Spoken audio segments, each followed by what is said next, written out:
নমস্কার, দাওয়ালে আপনাদের স্বাগত। এই মুহূর্তে আমি রয়েছি নবান্নের সামনে।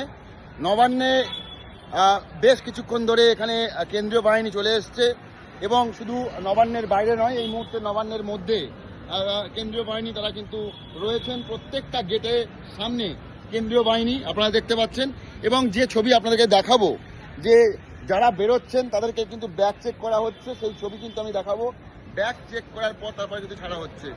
অর্থাৎ যারা ভেতরে ছিলেন, যখন বেরোচ্ছিলেন, তাদের ব্যাগে কি থাকছে, কোনো নথিপত্র থাকছে কিনা, এই সমস্ত চেক করার পর কিন্তু তাদেরকে ছাড়া হচ্ছে। এবং সেন্ট্রাল ফোর্স তারা নবান্নের প্রত্যেকটা গেটের সামনে এই মুহূর্তে মোতায়েন রয়েছে। নবান্ন চত্বরের মধ্যে তারা এই মুহূর্তে ঢুকে পড়েছেন এবং যারা ভেতরে রয়েছেন যখন তারা বেরোচ্ছেন, একেবারে ঠিক এই গেট থেকে দেখা যাচ্ছে যে তাদের চেক করা হচ্ছে ব্যাগে কিছু থাকছে কিনা, তারপর কিন্তু ছাড়া হচ্ছে। সেই ছবি দেখতে পাচ্ছেন আপনারা। পুলিশ এবং সেন্ট্রাল ফোর্স উভয়ই কিন্তু এই মুহূর্তে নবান্নের নিরাপত্তার দায়িত্বে রয়েছে, সেই ছবি আমি দেখাচ্ছি।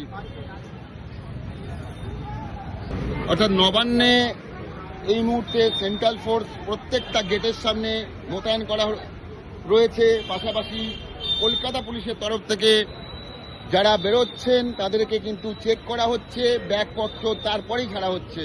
সেই ছবি আমি আপনাদেরকে দেখাচ্ছি। এই ছবিটা এই মুহূর্তে নবান্নের ছবি। এই ছবিটা এই মুহূর্তে নবান্নের ছবি। নবান্নের একাধিক গেটে সেন্ট্রাল ফোর্স মোতায়েন করা হয়েছে এবং নবান্নের মধ্যে, নবান্ন চত্বরের মধ্যে সেন্ট্রাল ফোর্স।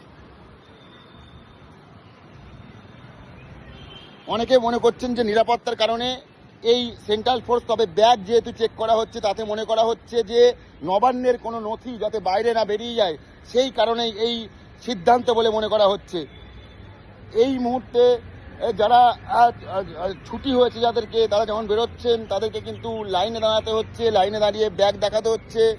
ব্যাগের মধ্যে কি থাকছে সেটা চেক করার পর তারপর তার নাম ঠিকানা না নেওয়ার পরেই তাকে কিন্তু ছাড়া হচ্ছে। সেই ছবি আপনাদেরকে দেখাচ্ছি।